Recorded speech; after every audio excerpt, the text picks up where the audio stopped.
José Carlos Bermejo es una de las referencias internacionales de la Iglesia Católica y de todo lo relativo a la sociedad de los cuidados. Es religioso camilo, dirige el Centro Asistencial y de Humanización de la Salud.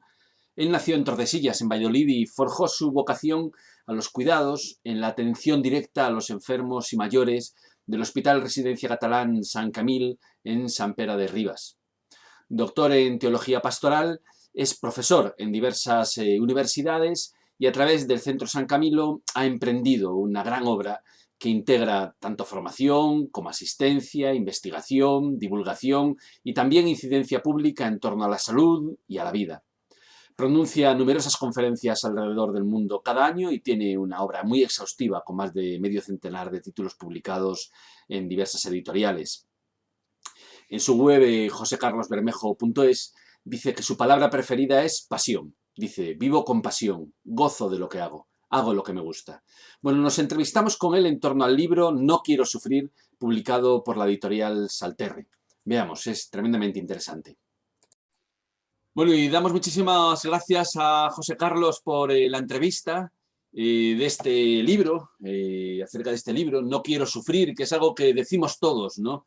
Y dices en la página 21 que el sufrimiento forma parte consustancial de la experiencia humana, ¿no? Al leerlo pensábamos en que es algo verdad, especialmente en las familias, en el interior de cada una de las familias, ¿no? ¿Cómo viven las familias esta proximidad con el sufrimiento, ¿no? ¿Estamos preparados o mejor preparados o peor preparados que otras generaciones para convivir con esos límites de la vida? Sí, yo creo que en el seno familiar se vive sobre todo el sentido del deber de cuidar.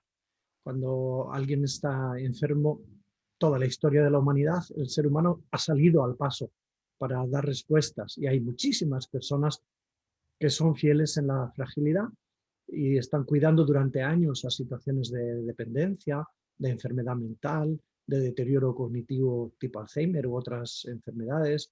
Que diríamos, a lo largo de la historia de la humanidad, yo creo que la familia merece que nos quitemos el sombrero ante esta institución y unidad de cuidado. También es cierto que probablemente los tiempos de hoy sean un poco algo fóbicos, ¿no? Que teniendo más al alcance las posibilidades de anestesia, de intervención, de alivio del sufrimiento y de las consecuencias de la enfermedad, a lo mejor somos un poco más resistentes a la tolerancia. Puede ser que el umbral de la tolerancia al sufrimiento en el individuo y también en las familias haya disminuido en nuestros tiempos.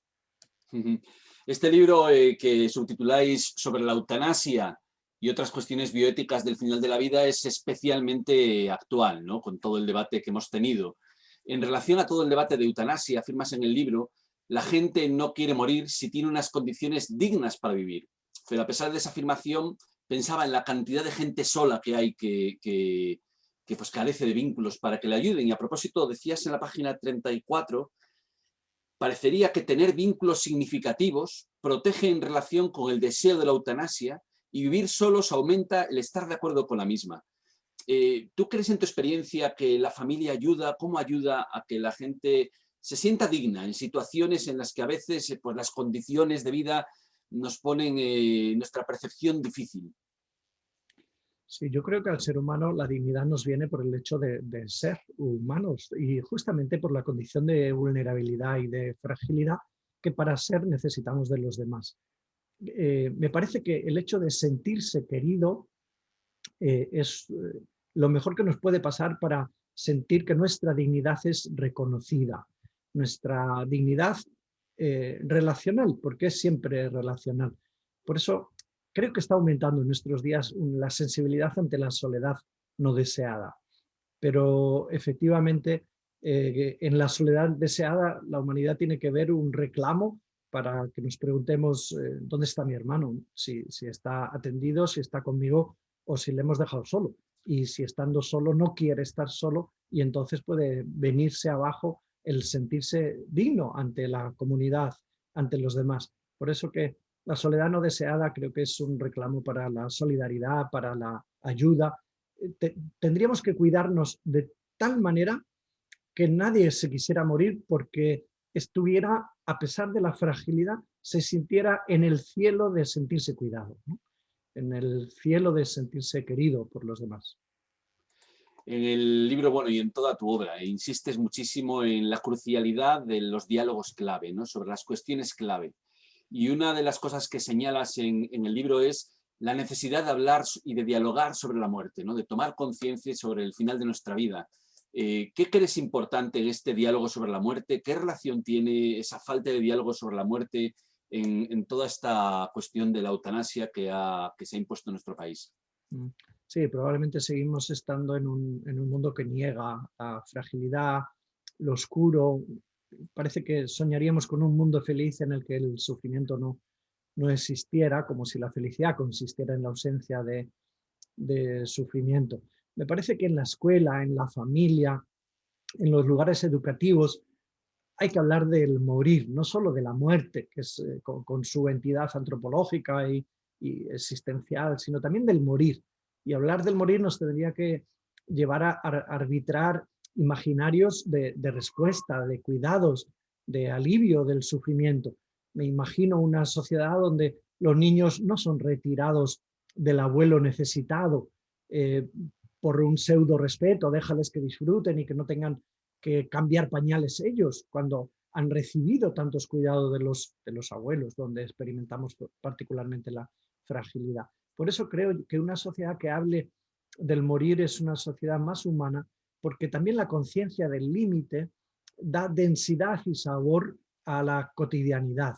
Y una sociedad que niega el morir, pues pretende divinizar y engañarse al fin y al cabo a sí mismo. La conciencia del límite le da más sabor al carpe diem, ¿no? A la cotidianidad de nuestras relaciones. Claro, y en su conjunto nosotros vivimos en una sociedad que niega esos límites, ¿no? Que parece que nos idealiza o tenemos que idealizarnos ante todos los demás. Sin embargo, tú siempre hablas, y en el libro lo pones muy de manifiesto, de la necesidad de cuidar nuestra conciencia de vulnerabilidad. No solamente cuidar nuestras fortalezas, nuestros talentos, sino cuidar la vulnerabilidad. ¿Cómo lo hacemos? Estando particularmente atentos a los más frágiles, ¿no?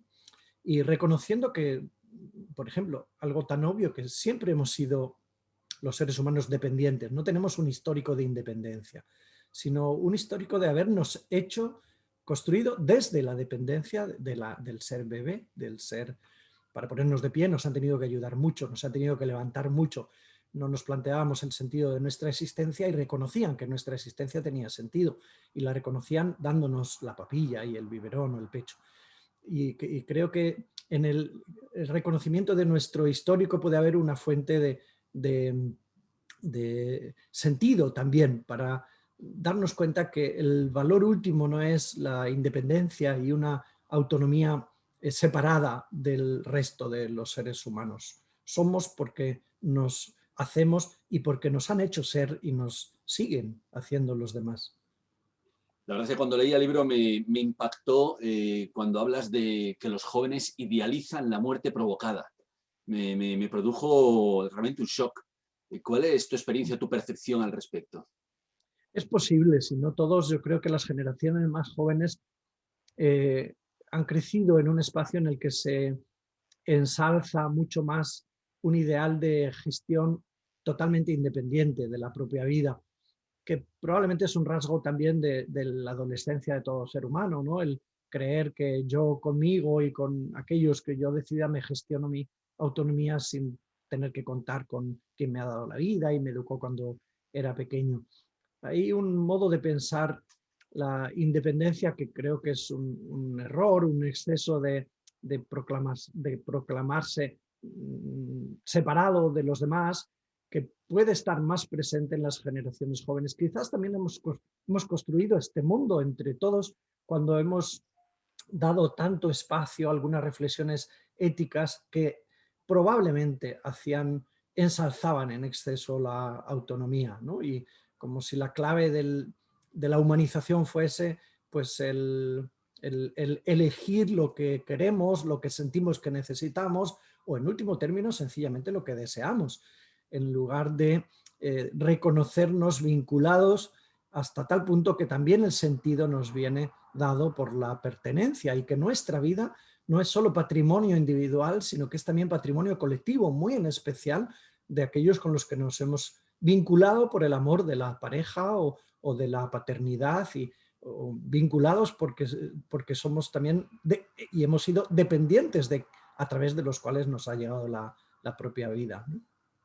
En los últimos años parece que se manifiesta un agotamiento del estado de bienestar y que aparece un concepto cada vez más general como forma de darle modo, de dar sociedad, ¿no? De crear un régimen político y social a nuestra sociedad, más en clave de la sociedad de los cuidados. Sabemos el peso determinante que ha tenido la cultura de los Camilos en hablar de la ciudad de los cuidados en nuestro país, ¿no? Y que habéis alimentado, o quizás es la principal fuente para alimentar la cultura de los cuidados y de aprender a esa lógica de los cuidados.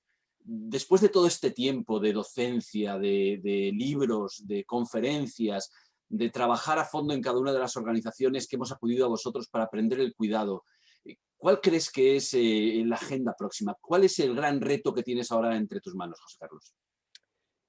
Yo creo que es muy saludable reconocer que en el cuidado nos va la vida, que, que la sociedad se ha desarrollado a través de la familia, que la ha sustentado a lo largo de toda la historia de la humanidad y que al constituirse la familia, los esposos se prometieron fidelidad, curiosamente la fórmula, en la salud y en la enfermedad.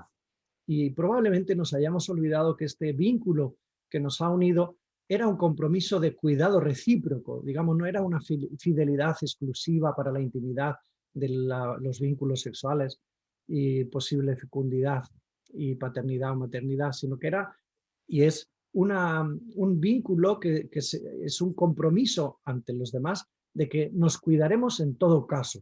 Y en los momentos en los que se celebran festivamente, normalmente, se contraen los matrimonios, es muy hermoso constatar que ahí hay un compromiso de cuidado sin límite, que luego en la vida práctica nos vamos a dar cuenta que efectivamente va a ser necesario.